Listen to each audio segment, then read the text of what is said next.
आप बीच में डीलिमिटेशन पे कुछ काम कर रहे थे, तो जैसे दिख रहा है, is delimitation a north south issue? देखो, पहली बात तो delimitation is a process that has been going on, मतलब शुरू से ही आज़ादी के बाद से ये चल रहा है, पर इस पे बहुत बात नहीं हुआ है, चर्चा इस पे काफ़ी कम हुआ है। अब जाके ये चर्चा का विषय बना है, तो थोड़ा इसको समझना पड़ेगा कि ये क्या है, क्या चीज़ डीलिमिटेशन। तो बेसिकली आर्टिकल 82 एंड 170 कॉन्स्टिट्यूशन के ये तय किया था कि हर बार सेंसस होगा, हर दशक में सेंसस होगा, जो पॉपुलेशन की गिनती और जो उसका बेसिक डेमोग्राफी है इसका एक सेंसस होगा, और उस सेंसस के बाद एक डिलिमिटेशन कमीशन बनेगा और वो कमीशन तय करेगा कि हमारा टोटल पार्लियामेंट में सीट कितना होगा, असेंबली में सीट कितना होगा, रिजर्वेशन कौन कौन सा होगा, कौन कौन सा सीट, क्योंकि पार्लियामेंट में रिजर्वेशन है, असेंबलीज में भी रिजर्वेशन है एससी और एसटी के लिए, महिला रिजर्वेशन तो अभी तक हुआ नहीं। तो ये रिजर्व क्या क्या होगा और जो कॉन्स्टिट्यूएंसीज है उसका बाउंड्रीज क्या क्या होगा, ठीक है, उसका परिसीमन जिसको बोलते हैं, लिमिट, तो ये तय करेगा डिलिमिटेशन कमीशन। और ये बदलता रहा, तो 51 में सेंसस हुआ, 61 में सेंसस हुआ, 71 में सेंसस हुआ, हर बार बदलता रहा, सीट बढ़ता रहा, पॉपुलेशन बढ़ रहा था, सीट बढ़ रहा था। 71 में आके ये मामला रुका, ठीक है, पहली बार, क्योंकि 70s का जो दशक है वहाँ पे पूरे इंडिया का ही ये जो आइडिया आया कि पॉपुलेशन बहुत तेजी से बढ़ रहा है, ये एक पॉपुलेशन एक्सप्लोजन के तहत तरफ जा रहा है और इसको रोकना पड़ेगा। तो सिस्टेमिक मेजर्स लेना पड़ेगा कि हम इसको रोकें।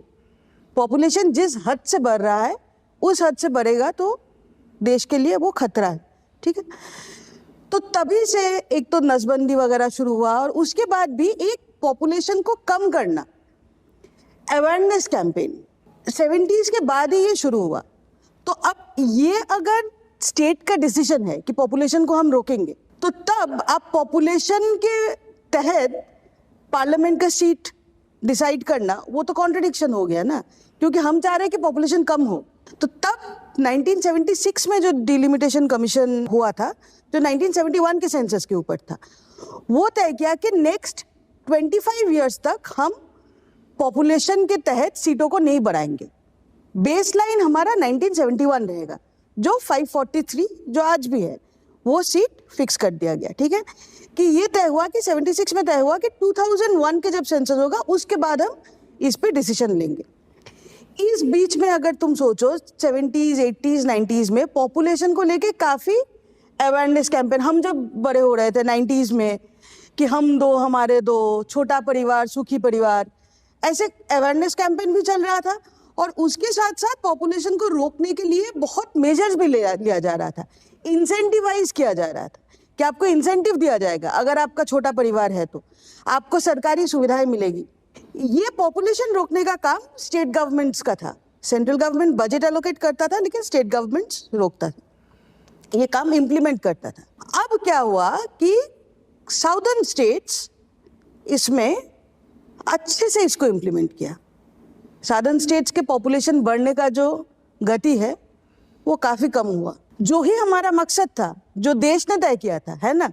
तो साउदर्न स्टेट्स वही किया जो सिस्टमिक रूप से जो तय किया गया था। नॉर्दर्न स्टेट्स में वो नहीं हुआ, पॉपुलेशन वहाँ का बढ़ता रहा।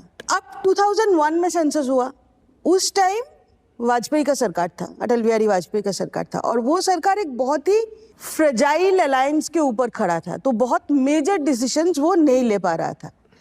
फर्स्ट टाइम 2001 में आके ये सवाल से रूबरू हुए हम कि हम इसको क्या करेंगे, अब क्या करेंगे। 543 जो 71 के तहत जो 543 स्टेट्स है, सीट्स है पार्लियामेंट में, उसको बढ़ाएंगे या कम करेंगे, घटाएंगे। पॉपुलेशन तो बढ़ा है ऑब्वियसली, 71 से लेके 2001 तक ऑलरेडी पॉपुलेशन बढ़ चुका था, लेकिन पॉपुलेशन के हिसाब से अगर हम बढ़ाए उसको एकदम सिंपलिस्टिक मैथमेटिक्स से, अगर हम कि जिसका पॉपुलेशन ज़्यादा है उसका सीट्स बढ़ जाएगा, उससे क्या होगा कि साउथ इंडियन स्टेट्स जो एक्चुअली ये पॉलिसीज को अच्छे से लागू किया था, जो उसको फॉलो किया था, जो देश ने तय किया था, आप उसके लिए उसको पनिश कर रहे हो, क्योंकि उसका तब घट जाएगा ना, पॉपुलेशन के हिसाब से अगर हम देखें उसका घट जाएगा। तो ये तय हुआ कि उस time the Vajpayee government did not take this population वाला डिसीजन, और ये तय हुआ कि ये और 25 साल के लिए टल जाएगा। लेकिन बाकी सारी चीजें हुआ, डिलिमिटेशन कमीशन बना 2006 में, जो 2009 में लागू हुआ, जिसमें कॉन्स्टिट्यूशंस के बाउंड्रीज और रिजर्वेशन, कौन कौन कॉन्स्टिट्यूएंसी रिजर्व होगी, उसकी डिसीजन लिया गया। ठीक है, अब ना तो सेंसस हुआ है, 2021 में सेंसस होना था, नहीं हुआ है। 2011 में जो सेंसस हुआ था वही लास्ट सेंसस था, लेकिन उसके बाद भी ये तय नहीं हुआ है कि सीटें बढ़ेंगे या घटेंगे। अब घटेंगे का तो ऑप्शन ही नहीं है ना। घटेंगे का ऑप्शन, मान लो तुम 543 अगर बेसलाइन रखो और एक मीन एवरेज करो कि कितना सीट्स तुम मतलब कितने लोग एक एमपी कितना लोगों को रिप्रेजेंट करेगा, उसमें भी अभी एक डिस्पैरिटी है। जैसे बिहार में अराउंड 3 मिलियन पीपल को एक एमपी करते हैं, केरल में वही 1.8 है। तो उसका अगर आप एक एवरेज निकाल लो, मीन एवरेज निकाल लो, ठीक है, तब यहीं पे साउथ इंडिया, मतलब अभी जो स्टालिन ने ये आवाज उठाया है Tamil Nadu CM, that is because घट जाएगा। 543 अगर हम रखें, जो अभी का टोटल नंबर है, वो अगर हम रखें और जो प्रोजेक्टेड पॉपुलेशन है 2026 के, उसके हिसाब से अगर हम डिस्ट्रीब्यूट करें तो हम देखेंगे तो चौंकाने वाली नंबर्स है। यूपी का सीट बढ़ के 80 से हो जाएगा 91, उसका 11 बढ़ेगा। ठीक है, तो हम 3 north Indian state, 3 south Indian state लेते हैं। ठीक है, बिहार का 40 है, वो हो जाएगा 50, 10 बढ़ेगा। राजस्थान का 25 है, वो हो जाएगा 31, 6 बढ़ेगा।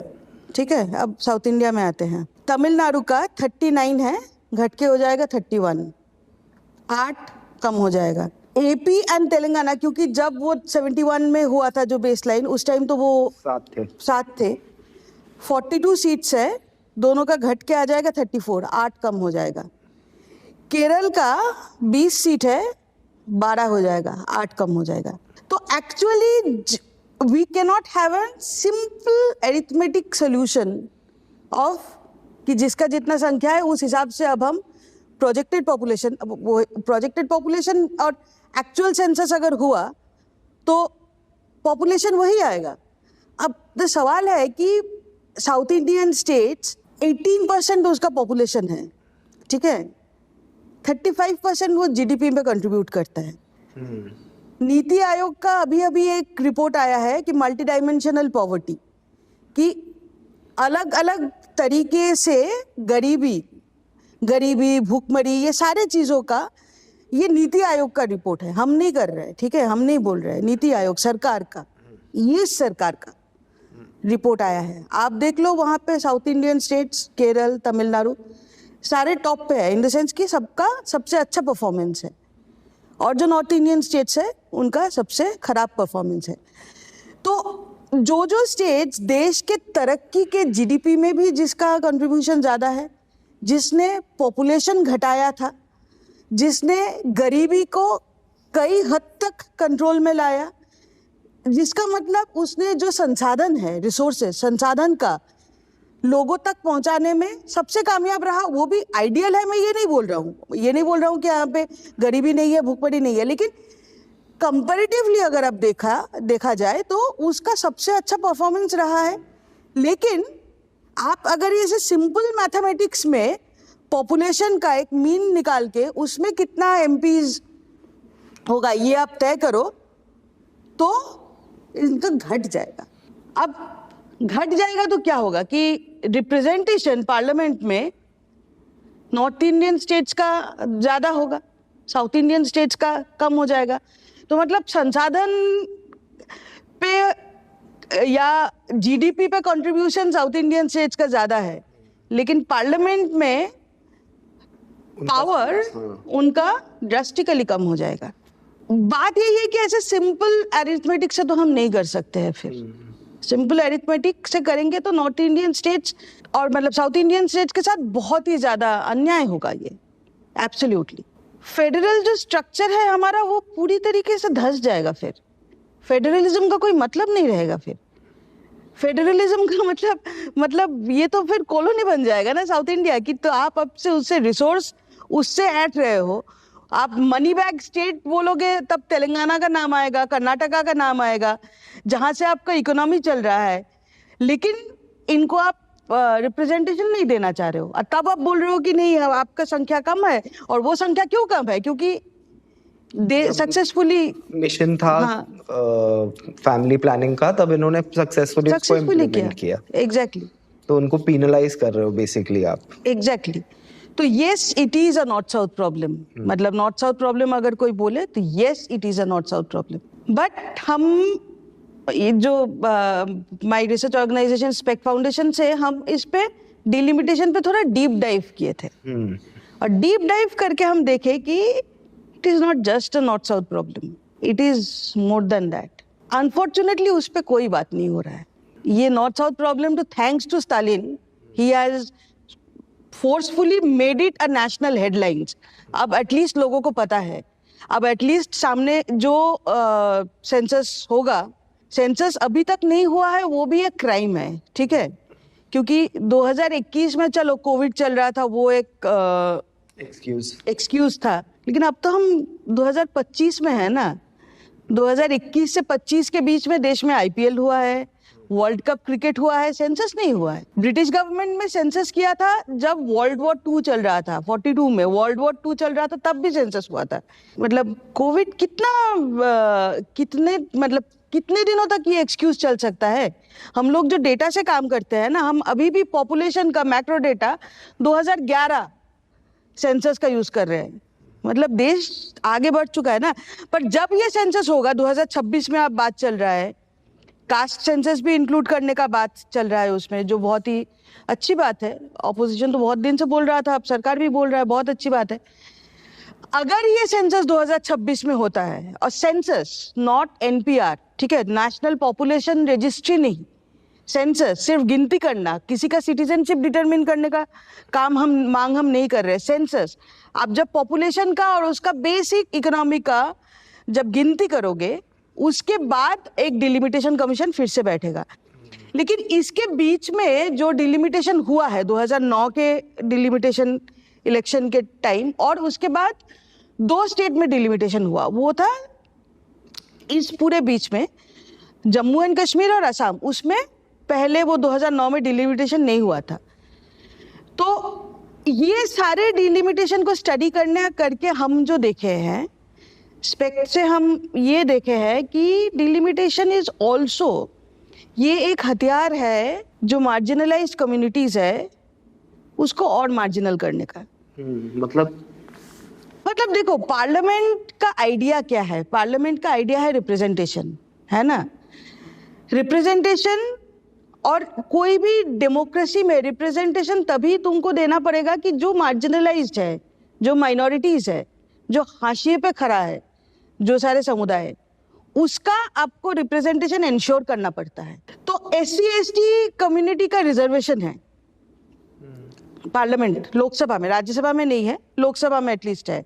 131 सीट से रिजर्व्ड, वो मिनिमम है, मिनिमम, मैक्सिमम नहीं है। वो आपको चाहिए था कि 131 मिनिमम, और उसके ऊपर आप कितना उसका रिप्रेजेंटेशन, क्योंकि वो एक हिस्टोरिकली मार्जिनलाइज्ड कम्युनिटी है, आप कितना उसका रिप्रेजेंटेशन दे पाओ। अभी तक 131 सीट्स है, 138 ही SC/ST रिप्रेजेंटेटिव है। मुस्लिम समुदाय सबसे कम रिप्रेजेंटेशन है पार्लियामेंट में। अभी का अगर आप देखो तो 24 मुस्लिम MPs है, विच इज 4.4, जब उसके पॉपुलेशन 16-17% के आसपास है। मतलब अनुमानिक, अब सेंसस में पता चलेगा, लेकिन उसका रिप्रेजेंटेशन है 4.4।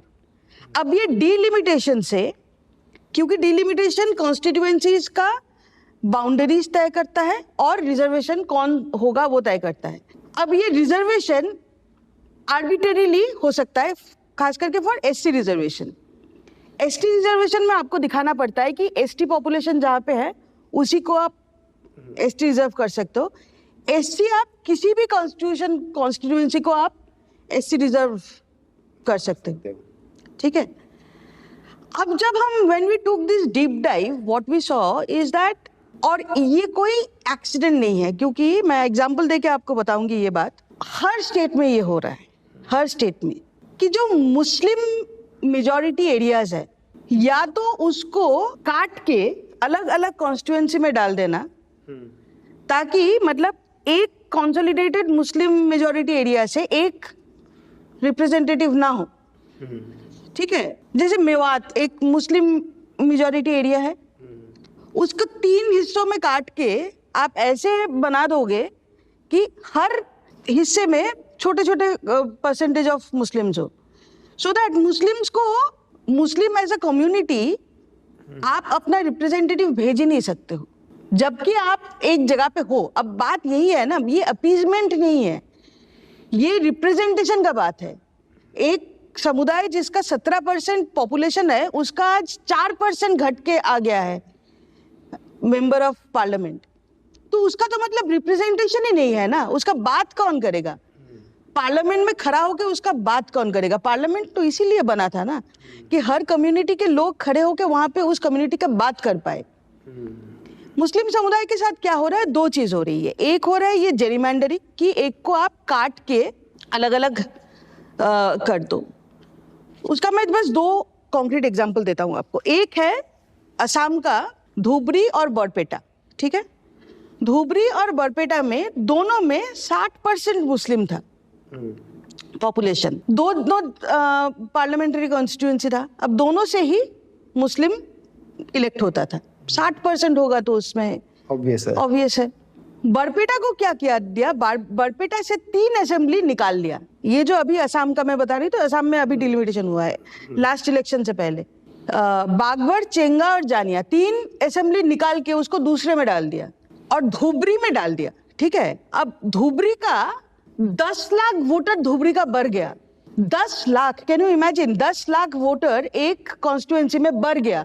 So you over populate 1 constituency, आप दोनों को तो घटा नहीं सकते हो, इसीलिए एक में ऑलमोस्ट डबल कर दो जो पॉपुलेशन है। और बरपेटा का घट गया, बरपेटा का घट के वो 30% से नीचे आ गया मुस्लिम, तो वहां से और रिप्रेजेंटेशन नहीं हो सकता है, ठीक है। बंगाल में एक कॉन्स्टिट्यूएंसी है कटवा कॉन्स्टिट्यूएंसी था कटवा। कटवा इज इन बर्धमान डिस्ट्रिक्ट। 1952 से 2009 तक वहां से मुस्लिम एमपी होता था, अराउंड 40% मुस्लिम था। वेदर सीपीएम और कांग्रेस, वहां से कांग्रेस भी जीत के आया है, सीपीएम भी जीत के आया है, but it used to be a Muslim MP, तो एक एश्योर्ड रिप्रेजेंटेटिव वहां से मुस्लिम होता था। उसको काट के बना दिया बर्धमान दुर्गापुर और बर्धमान पूर्व।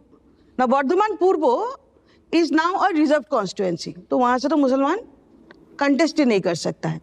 बर्धमान दुर्गापुर में घट के वो आ गया है 20%। तो इतने सालों से जो एक कॉन्स्टिट्यूएंसी था जिससे एक मुस्लिम एमपी बन सकता था, वो खत्म हो गया। अब उसके बाद से जितना इलेक्शन हुआ है 2009 के बाद से, कभी वहां से कोई मुस्लिम कंटेस्ट ही नहीं कर पाया। और ये दोनों चीजें की है सेंट्रल गवर्नमेंट ने? नहीं, ये तो डिलिमिटेशन कमीशन जो बनता है, हाँ, वहां पर सेंट्रल गवर्नमेंट के अंडर आ। हाँ, तो अगर ये हमको दिख रहा है कि इन्होंने जहाँ पे इनको चांस मिला है इन्होंने क्या किया है, तो फिर जो तमिलनाडु सीएम स्टालिन जो पॉइंट उठा रहे हैं वो एग्जैक्टली करेक्ट है।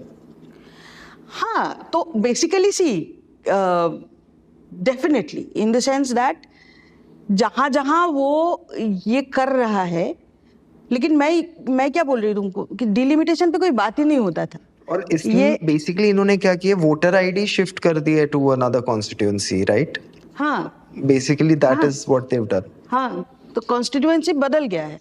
या तो अब दूसरा जो मुस्लिम्स के खिलाफ होता है, and it is a very tricky terrain, लेकिन इसको थोड़ा ध्यान से समझना पड़ेगा, वो है कि मुस्लिम मेजॉरिटी जो सीट्स है उसको आप एससी रिजर्व कर दो।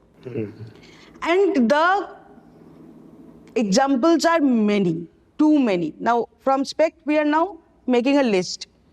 मैं आपको एक दो एग्जाम्पल बता सकता हूँ, बट आप चौंक जाओगे। इसको थोड़ा मतलब डेटा है, थोड़ा बोरिंग लग सकता है, लेकिन इसको ध्यान से सुनने का जरूरत है। यूपी में एक पार्लियामेंट्री कॉन्स्टिट्यूएंसी नगीना, चंद्रशेखर आजाद अब जीत के आया है। 47% मुस्लिम है, ठीक है, 21% एससी है, but it is an SC community, SC reserved.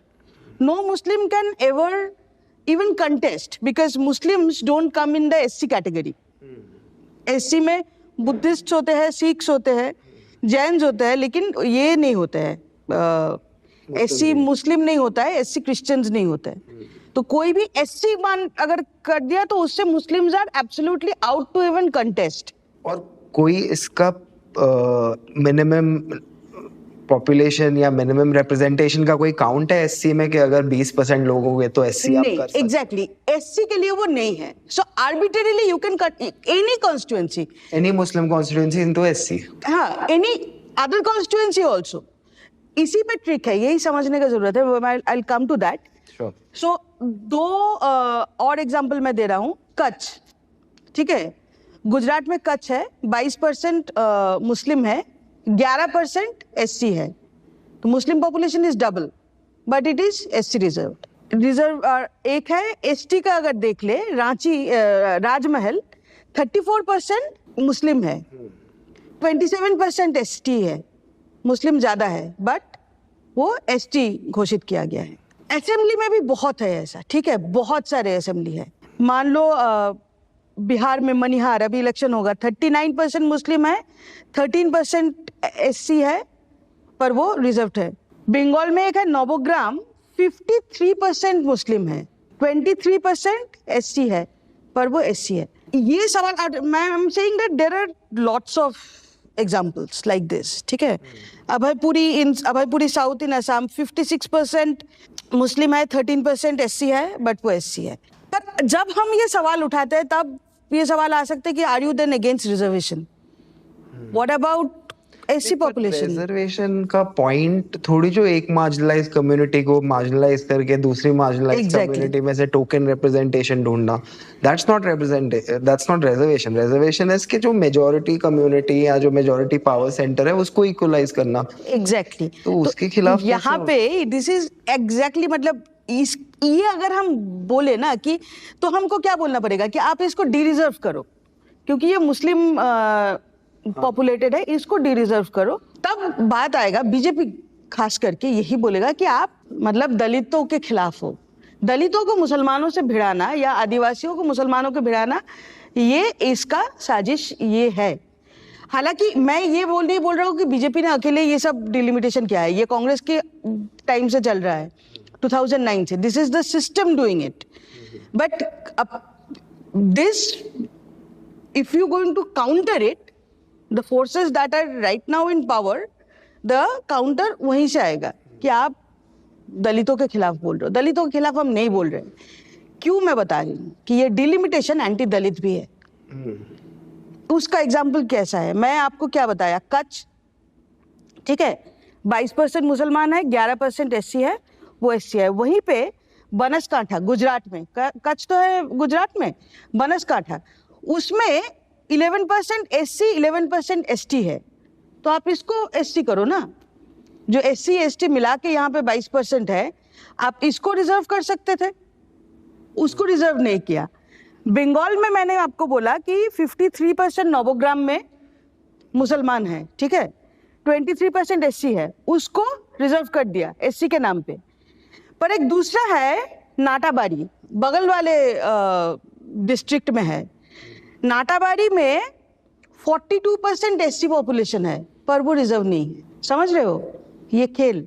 Aurangabad Bihar में 28.5% एससी पॉपुलेशन है, रिजर्व नहीं है, जनरल है। हसन कर्नाटका 20% एससी है, रिजर्व नहीं है। लेकिन गुलबर्गा जहां पे 23% मुस्लिम है, वो रिजर्व्ड है। तो जहां जहां पे मुस्लिम का पॉपुलेशन हाई है, उसको आप रिजर्व बना रहे हो, लेकिन जहां जहां पे एक्चुअली एससी पॉपुलेशन हाई है उसको आप जनरल छोड़ रहे हो। अब इससे क्या प्रॉब्लम होता है कि SC population also then the Dalit population या द आदिवासी पॉपुलेशन, आदिवासियों का राजमहल का मैं आपको एग्जांपल दिया था कि 34% मुस्लिम था, 29% एसटी था, वो एसटी है। रांची में भी 29% एसटी है, लेकिन वो जनरल है। तो आप उसको करो ना। आप अगर रांची को एसटी करते और राजमहल को जनरल रखते तो एक मुसलमान एक आदिवासी आपके पार्लियामेंट में जा सकता था, लेकिन आप मुसलमान का जो मेजॉरिटी है उसको आप रिजर्व बना रहे हो, और जो एक्चुअल दलित और आदिवासियों का जहां पे मेजॉरिटी पॉपुलेशन है उसको आप जनरल बना रहे हो। मैं आपको क्या बोला शुरू में कि 131 seats are SC ST population है, सीट्स के लिए रिजर्व्ड है, 138 ही उसमें है। उसका कारण भी नॉर्थ ईस्ट से कुछ कुछ सीट्स से है, जो जनरल सीट से एसटी कैंडिडेट्स आते हैं। पूरे भारत में अदरवाइज ये जो जनरल सीट्स है इससे कभी एससी एसटी कैंडिडेट्स फील्ड ही नहीं करते, कोई पार्टी नहीं फील्ड करता, रेयर है, बहुत रेयर है, रेयरेस्ट ऑफ रेयर है। जैसे अभी वो हुआ अवधेश पासी, आई थिंक उनका नाम है अवधेश प्रसाद, हाँ, उसको समाजवादी पार्टी ने उनको दिया था टिकट। हाँ, तो it became a news, right? That's how एक दलित को वहां पे आप जनरल सीट से लड़ाए हो, पर it became a news. I am saying it's that rare, इतना रेयर होता है, क्योंकि हमारे देश में एक कॉन्सेप्ट है कि जनरल मतलब अपर कास्ट। जनरल मतलब अपर कास्ट नहीं है, जनरल मतलब सबके लिए है। जो जनरल सीट है और जहां पे एससी एसटी पॉपुलेशन ज्यादा है वहां से एक्चुअली एससी एसटी पॉपुलेशन को टिकट मिलना चाहिए, नहीं मिलता है। वहां पे भी जनरल को मतलब अपर कास्ट को टिकट मिलता है। और जहां पे मान लो ये कम पॉपुलेशन है एससी का, दलितों का कम पॉपुलेशन है, लेकिन आप टिकट दे रहे हो, उसमें क्या होगा, उस कैंडिडेट को दूसरे कम्युनिटी के ऊपर डिपेंडेंट होना पड़ेगा। या तो उसको मुसलमानों का वोट चाहिए या वो दूसरे कम्युनिटी का वोट चाहिए। वो अपने कम्युनिटी के वोट के तहत तो नहीं जीत पाएगा ना। वो एक जो ऑर्गेनिक लीडरशिप उभर के आना था दलितों में, आदिवासियों में, वो आप होने नहीं दे रहे हो। आप उसको डिपेंडेंट रख रहे हो दूसरे कम्युनिटीज के ऊपर। तो फिर क्या होगा, उसका एजेंडे में भी फिर वो बाकी कम्युनिटीज के एजेंडा उसको शामिल करना पड़ेगा, है ना। वो अपने एजेंडे से एक बंदा अगर खड़ा हो जाए पार्लियामेंट में जाके, वो सिर्फ फिर सबके लिए बात करता है।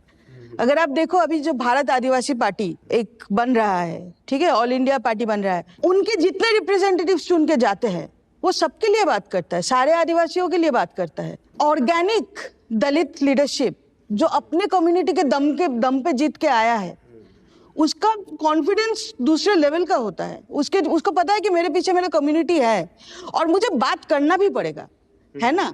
वो भी धोखा देने से कतराएगा क्योंकि उसके कम्युनिटी का प्रेशर उसके ऊपर होगा ना। यही ऑर्गेनिक लीडरशिप को रोकने के लिए आप मुसलमान जो पॉपुलेटेड सीट्स है उसको आप रिजर्व कर रहे हो, और जो एक्चुअल पॉपुलेटेड सीट्स है दलित और आदिवासी का, उसको आप जनरल छोड़ रहे हो। ये डिलिमिटेशन का खेल है, और इसी के चलते डिलिमिटेशन एक्चुअली एक पावरफुल वेपन है हमारे डेमोक्रेसी को वीकेन करने का। तो तीन चीजें हमने देखा, नॉर्थ साउथ फेडरलिज्म को वीकेन कर रहा है, मुसलमानों का रिप्रेजेंटेशन घटा रहा है, और दलितों का रिप्रेजेंटेशन और आदिवासियों का रिप्रेजेंटेशन घटा रहा है। मतलब ये संघ का जो ट्राइडेंट ड्रीम है ये इम्प्लीमेंट हो रहा है। बस एक छोटा सा एग्जांपल और देके मैं ये यहाँ तक ये बात को रखते हैं, फिर आगे हम बात कर सकते हैं। जम्मू कश्मीर में आफ्टर एब्रोगेशन ऑफ 370 डिलिमिटेशन हुआ, ठीक है। अजीब चीज है कि वहां पे पॉपुलेशन पे नहीं हुआ, एकदम क्लियर पॉपुलेशन में नहीं हुआ, ठीक है। 37 सीट्स था जम्मू का, बढ़ के हो गया 43। वैली का सीट्स था 46, बढ़ के हुआ 47। सो 44% of Jammu enjoys 48% seats. 56% of valley population are in 52% seats. Population के आधार पे वहां पे तो नहीं हुआ। जम्मू को स्ट्रेंथन करने का और वैली का स्ट्रेंथ घटाने का एक पूरा कोशिश हमने देखे। और प्लस उसके बाद बीजेपी लड़ी भी नहीं ना कश्मीर से। हाँ, तो वो तो जम्मू पे ही फोकस कर रहा है ना, उसका तो वही है, उसका तो आइडिया वही है कि जम्मू। तो उसमें भी अजीब है, मतलब अनंतनाग एक सीट था, डिलिमिटेशन के बाद वो हो गया है अनंतनाग राजौरी, ठीक है। तो it's actually a seat that is Kashmir और Jammu both at the two places. दोनों जगह अनंतनाग और राजौरी जोग्राफिकली भी बहुत अलग है, उसके बीच में एक पहाड़ आता है टोटल, और एथनिकली वो एकदम अलग है। अनंतनाग का एथनिक पॉपुलेशन और राजौरी का एथनिक पॉपुलेशन एकदम अलग है, लेकिन उसको बना दिया है अनंतनाग राजौरी। तो ये सब मतलब उनका अपना जो टेलरिंग चल रहा है, और इससे दलितों का भी नुकसान है, मुसलमानों का तो है ही बहुत ज्यादा, सबसे ज्यादा मुसलमानों का नुकसान है क्लियरली इस डिलिमिटेशन से, और फेडरलिज्म वीक हो रहा है। फिर ये डिलिमिटेशन की बात आती है जिसपे ये गवर्नमेंट तो बिल्कुल किसी का भी ट्रस्ट विन नहीं कर रही है, जो हिसाब से ये इलेक्शन कंडक्ट कर रही है after being the strongest, biggest, the best, most loaded, most money, मतलब सब कुछ है इनके पास, मीडिया है, टीवी है, मतलब जुडिशरी पे कैप्चर है, सिविल सोसाइटी में डर है, ब्यूरोक्रेट चले गए सब। अब ये लोग बोल रहे हैं इनको वन नेशन वन इलेक्शन करना है, तो उस पे आपका क्या कहना है? देखो, वन नेशन वन इलेक्शन का ये तो मतलब ये तो वन नेशन वन लीडर यही तो चल रहा है ना, कि इसको और सेंट्रलाइज करो और इसको मतलब सेंट्रल पावर इसको दे दो। एक्चुअली हम भूल जाते हैं कि इलेक्शंस, हम भूल गए हैं शायद कि इलेक्शंस क्यों होता था। इलेक्शंस हम लीडर चुनने के लिए इलेक्शन नहीं करते हैं, ठीक है। हम एक इंडिविजुअल को चुनने के लिए इलेक्शन नहीं करते हैं। इलेक्शन का मकसद इस देश का, डेमोक्रेसी का, कोई भी डेमोक्रेसी का, पूरे दुनिया में जहां डेमोक्रेसी चलता है वहां यही है कि हम एक सेट ऑफ इश्यूज लेके आएंगे और उस इश्यूज पे चर्चा होगी। हम जनता को बताएंगे कि ये इश्यूज पे हम लड़ रहे हैं, और वोट उस पे होगा, है ना। मैनिफेस्टो पे क्या चीज, क्या विजन हम लेके आ रहे हैं उस पे होंगे, बारीकी पे बात होगी। और हमारा देश बहुत बड़ा है, हमारा देश का diversity is our strength. One nation one election is basically a whitewash completely. अब देखो, ये बात तो मानना पड़ेगा कि पिछले 3 इलेक्शन से, लास्ट इलेक्शन थोड़ा छोड़ के, बाकी 3 इलेक्शन से बीजेपी सेट्स द एजेंडा, बाकी लोग उस पर रिस्पॉन्ड करता है ना। तो बीजेपी हैड सेट 2014 में कि एंटी करप्शन, थोड़ा बहुत डेवलपमेंट तब था, गुजरात मॉडल ऑफ डेवलपमेंट का बहुत हम फोटोशॉप वगैरह देखे थे, वो था। बाकी लोग उस पर रिस्पॉन्ड करते गए। कांग्रेस बोला नहीं नहीं करप्शन नहीं, करप्शन नहीं, कोई सुना नहीं, क्योंकि उस टाइम 2G कॉमनवेल्थ ये सब चल रहा था। करप्शन, अन्ना हजारे का मूवमेंट हुआ था, मतलब करप्शन करप्शन करप्शन देश में था कि ये कांग्रेस पूरी तरीके से करप्टेड पार्टी है, हमको करप्शन से लड़ना है, वो था, ठीक है।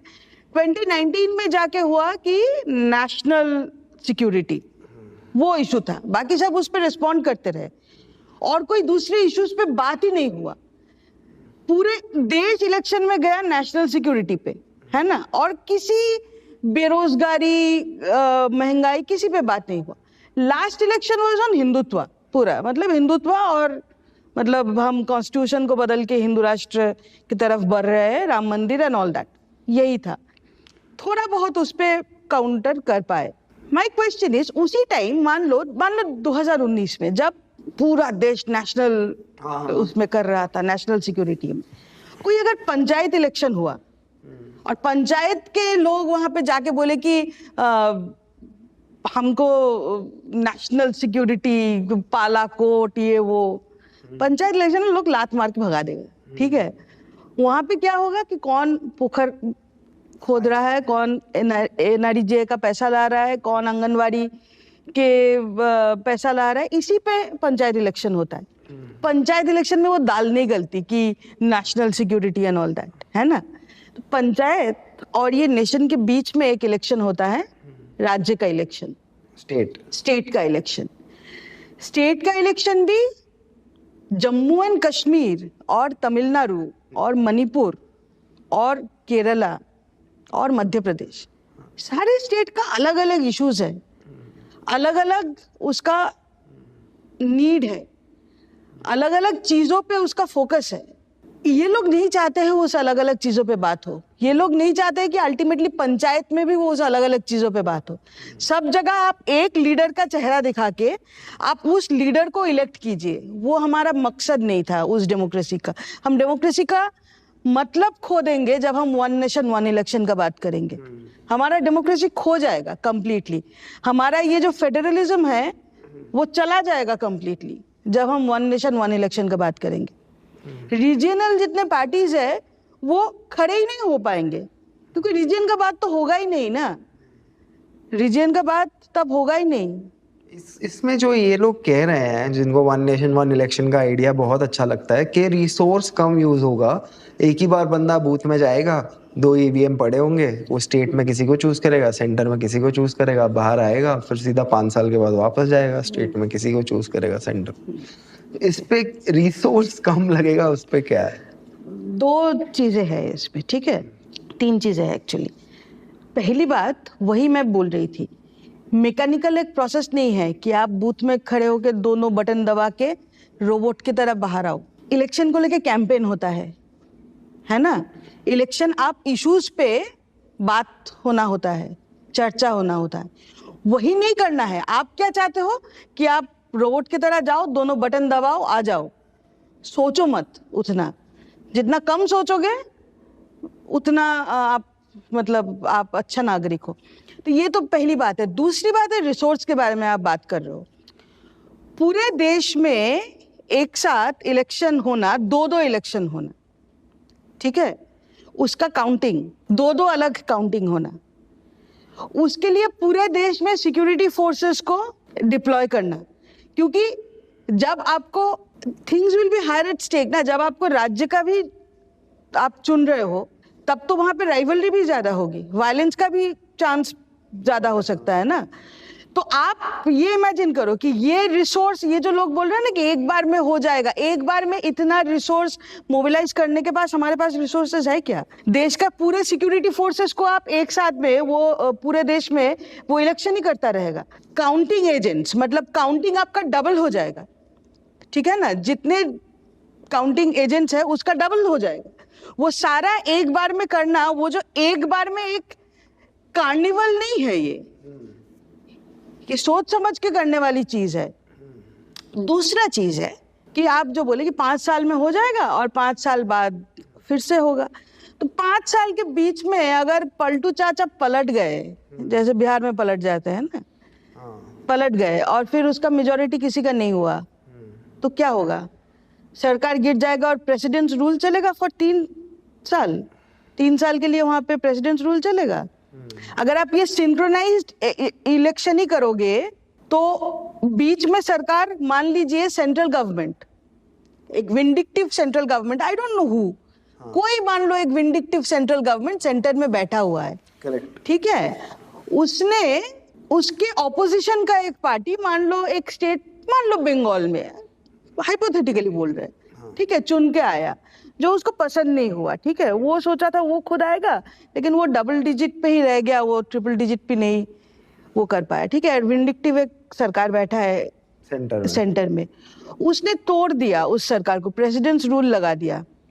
प्रेसिडेंट्स रूल लगाने के 3 महीने या 6 महीने में इलेक्शन करना होता है, लेकिन अभी तो इलेक्शन सिंक्रोनाइज्ड है, 1 साल में तोड़ दिया, क्या होगा? 4 साल तक प्रेसिडेंट्स रूल चलेगा वहां पे। बताओ ना, तुमको क्या लगता है? 5 साल बाद अगर हम बोल रहे हैं कि सिंक्रोनाइज्ड इलेक्शन होगा, तो जहां जहां ऑपोजिशन का सरकार है, हर जगह अगर एक कोई विंडिक्टिव सरकार मान लो प्रेसिडेंट रूल लगा देता है कुछ भी बोल के, और फिर हम 4 साल बैठे रहेंगे कि नेक्स्ट जब इलेक्शन होगा तब चुना जाएगा। मतलब इसका कोई गारंटी नहीं है कि वन टाइम इलेक्शन या वन नेशन वन इलेक्शन से उसके नेक्स्ट 5 साल में इलेक्शन नहीं होगा। जहाँ ये वन नेशन वन इलेक्शन का प्रोसेस, जैसे हमारा पहला इलेक्शन हुआ, फिर उसके बाद तो सरकारें टूटी, अभी तक, मतलब this is the first time in the history of independent India के योगी 2 बार चुन के आया है यूपी में कंटिन्यूसली, राइट? कभी भी एक सरकार नहीं निकाल पाई है 10 साल। तो इसके ऊपर वन नेशन वन इलेक्शन कैसे टिकेगा, ये तो हम समझते हैं, पर लोगों को लगता है यार कन्वीनियंट है। नहीं, बात यही है ना डेमोक्रेसी कन्वीनियंस से नहीं चलता है। डेमोक्रेसी एक बहुत डिफिकल्ट गेम है जिसको बहुत सोच समझ के साथ चलाना पड़ता है। मैं तो आपको यही एक हाइपोथेसिस जो पूछा ना कि मान लो कल केरल के और तमिलनाडु के और बंगाल के सरकार गिरा दिया सेंट्रल गवर्नमेंट इलेक्शन होने के बाद, फिर 4 साल तक प्रेसिडेंट्स रूल चलेगा वहां पे?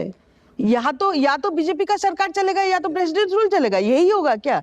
फिर वो डेमोक्रेसी बचेगा क्या? बट ये ऐसे ही ऑपरेट करता है, लाइक जैसे आम आदमी पार्टी हारी है इलेक्शन दिल्ली में, हमारी तो कोई फेवरेट पार्टी है नहीं वो वैसे, बट हाँ वो हारे इलेक्शन बिकॉज लोगों को बोल दिया कि भाई हम नहीं करने देंगे कुछ भी, जब तक हमको पावर नहीं दोगे यहाँ पे एमसीडी का काम नहीं होगा, कूड़ा नहीं हटेगा, कचरा नहीं हटेगा, जो है ऐसा ही रहेगा। So it is like you are bullying the citizen into voting for you and not convincing them. हाँ देखो वो तो चल रहा है, बहुत बुलिंग चल रहा है अभी, हमेशा नहीं चल पाएगा। और ये डीलिमिटेशन के बाद अगर वन नेशन वन इलेक्शन होगा तो फिर वो तो और भी कॉम्प्रोमाइज कर देगा बाकी पार्टीज को। हाँ मतलब आइडिया तो यही है वन नेशन वन इलेक्शन के, कि देखो हमारे देश में छोटे पार्टीज हमेशा सस्टेन किया है डेमोक्रेसी, कोalition सरकार चले हैं। अब ये एक जो नोशन है ना कि कोalition सरकार बहुत ही नाजुक सरकार होता है, तो हमको स्ट्रॉन्ग सरकार चाहिए। कोalition सरकार जब चलता है तब अकाउंटेबिलिटी भी रहता है सरकार का, क्योंकि वो गिर सकता है ना कभी भी। सरकार जब बहुत स्ट्रांग हो जाता है तब डेमोक्रेसी स्ट्रांग होता है, ऐसा नहीं है। डेमोक्रेसी वीकन ही होता है। ये तो कोर्ट पे है, the stronger the government the weaker the people, the weaker the government the stronger the people. तो ये जो छोटे छोटे रीजनल पार्टीज है, ये रीजनल एक रीजन का उसके जो स्पेसिफिक जो उसके अरमान है, उनके जो एस्पिरेशंस है, उनके जो प्रॉब्लम्स है, वही मैं बोला ना कि बिहार का अलग है, तमिलनाडु का अलग है, दोनों जगह ही पे रीजनल पार्टी स्ट्रांग है ना, क्योंकि वो उनके लोकल अरमानों को, लोकल नीड्स को, जो लोगों की ज़रूरत है उनके बारे में बात करता है, उनको पता है, और जिनको पता है उनको बोलने देने का हक देना चाहिए। यही डेमोक्रेसी का इरादा था, यही डेमोक्रेसी का मकसद था कि सबको रिप्रेजेंटेशन हो। ये डिलिमिटेशन से और वन नेशन वन इलेक्शन से वो बुलडोज हो रहा है। पर जैसे काफी लोग बोलते हैं हमारे इलेक्शंस का जो प्रोसेस है या जो हमारा डेमोक्रेटिक फ्रेमवर्क है इलेक्शंस का, उसमें बिकॉज ऑफ ये एमपी चुनो, वैसे करो, पार्टी को प्रोपोर्शनल लीडरशिप, मतलब जैसे कि 10% लोग अगर कांग्रेस को वोट कर रहे हैं तो 10% कांग्रेस हो, ये भी आइडियाज फ्लोट हुए हैं। हाँ फ्लोट हुआ है, मतलब हमारा जो फर्स्ट पास द पोस्ट है, मतलब उसमें तो देखो, मतलब डेमोक्रेसी हमारे जैसे इतने बड़े बड़े, वही मैं बोला कि 3 मिलियन लोगों के एक अगर कॉन्स्टिट्यूएंसी है, उसमें कोई 100 वोट से जीत रहा है, तो जो सेकंड आया है वो भी तो उतना ही वोट लाया है ना, तो वो तो है ही, वो तो मतलब हमारा बहुत ही अनडेमोक्रेटिक सिस्टम है, इसको बदलना चाहिए, इसको प्रोपोर्शनल रिप्रेजेंटेशन करना चाहिए कि मान लो जिन को 30% के ऊपर वोट मिला है सारे लोग इलेक्टेड होंगे, ऐसे भी हो सकता है।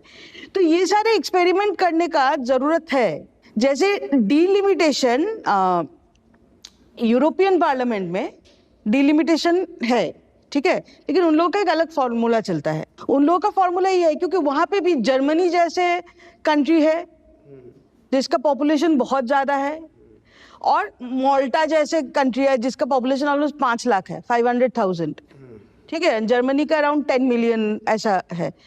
तो यूरोपियन पार्लियामेंट क्या करता है, उसका एक, मतलब मैं जल्दी से अगर बता दूं। जल्दी नहीं है कोई, बताइए ना। मतलब I am just saying this because this shows इसमें इसको लेके लोग सोचे हैं वहां पे भी लोग ऐसे अरिथमेटिक वाइज कि जिसकी पॉपुलेशन ज्यादा है उसका रिप्रेजेंटेशन ज्यादा होगा, तब सारा रिप्रेजेंटेशन जर्मनी के पास होता, मोल्टा के पास फिर कुछ नहीं होता, आयरलैंड के पास कुछ नहीं आता है ना। तो वहां पे क्या होता है कि 10% मतलब मान लो वहां पे आई थिंक 720 सीट्स है, ठीक है, तो उसके जो 10% है 72 सीट्स हुआ, उस 10% सब में डिस्ट्रीब्यूट होगा, तो it comes around 2.7 each country. So all the countries will have 2.7 seats to start with. फिर जो 50% अलग सीट है वो होगा अकॉर्डिंग टू पॉपुलेशन, जिसका पॉपुलेशन ज़्यादा है उस हिसाब से 60% सीट्स हो गया। बाकी जो 40% सीट्स है उसमें होता है कि हर कंट्री का पॉपुलेशन का स्क्वायर रूट निकाला जाता है, उससे जितना होगा तो क्या होता है कि इससे जो मिडिल वाले कंट्रीज है उसका भी फिर सीट्स बढ़ जाता है। तो and the European parliament says that this is not a fixed, ये हम चेंज करते रहेंगे। एक सोच जाता है कि किस तरीके से आप जो छोटे कंट्रीज है जिसका पॉपुलेशन कम है उसका रिप्रेजेंटेशन आप कैसे इंश्योर करेंगे कि उसका जीरो ना हो जाए, उसका मिनिमम एटलीस्ट रहे। ठीक है, तो ऐसे सोच हमारे देश में बहुत लोग हैं, बहुत सेफोलॉजिस्ट है, बहुत पॉलिटिकल साइंटिस्ट है। डेमोक्रेसी को मद्देनजर रखते हुए हमारे डेमोक्रेसी को भी बदलने का जरूरत है। ये कोई फिक्स्ड सिस्टम नहीं है, लेकिन बदल के आप उसको और ज्यादा रिप्रेजेंटेटिव बनाओ, और ज्यादा डेमोक्रेटिक बनाओ, ना कि और ज्यादा उसको सेंट्रलाइज कर दो।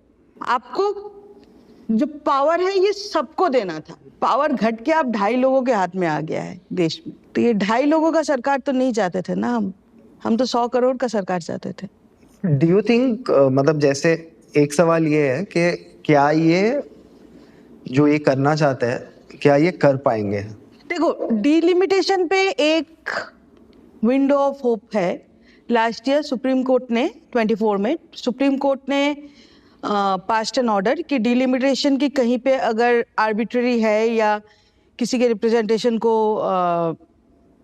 घट रहा है तो वो चैलेंज हो सकता है सुप्रीम कोर्ट में। तो लीगल चैलेंज का एक विंडो तो है, पर ये चीज कोर्ट से तो तय नहीं होगा, ये बहुत बड़ा चीज है।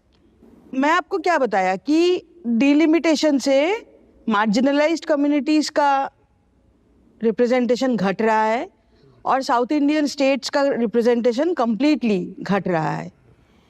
इसका मतलब ये हमारे डेमोक्रेसी को खत्म कर सकता है।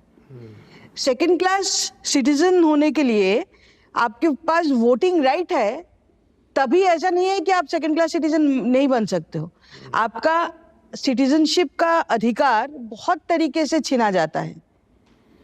तो इसके लिए तो लड़ना पड़ेगा, इसके लिए लड़ना पड़ेगा। और इसके लिए जो मैं बोला कि नॉर्थ एंड साउथ वाला, थैंक्स टू स्टालिन एक इशू बना और सब लोग उस पर बात करने पे मजबूर हुए। लेकिन ये जो बाकी सारी चीजें भी मैं बताया आपको, मुसलमानों का रिप्रेजेंटेशन और दलितों का रिप्रेजेंटेशन और आदिवासियों का रिप्रेजेंटेशन और पूरा ऑपोजिशन का ही रिप्रेजेंटेशन, डेमोक्रेसी के ये जो स्पेसेस को एकदम श्रिंक कर देना, इसके खिलाफ लड़ना तो पड़ेगा, सबको लड़ना पड़ेगा। लेकिन सबको ये समझना पड़ेगा कि इसका अहमियत क्या है, क्यों ये डेमोक्रेसी के लिए जरूरी है। तो इस पे अगर बात होगी और इसका अहमियत पे अगर बात होगी तो मैं तो मानती हूँ कि वो तो हम सीए के टाइम भी देखे थे कि जब लोगों को, और या लास्ट इलेक्शन में भी हम देखे थे कि कॉन्स्टिट्यूशन जब खतरे में आ जाता है कंप्लीटली, तब इस देश का लोग आज भी लड़ते हैं, तब हम सब उठ खड़े होते हैं।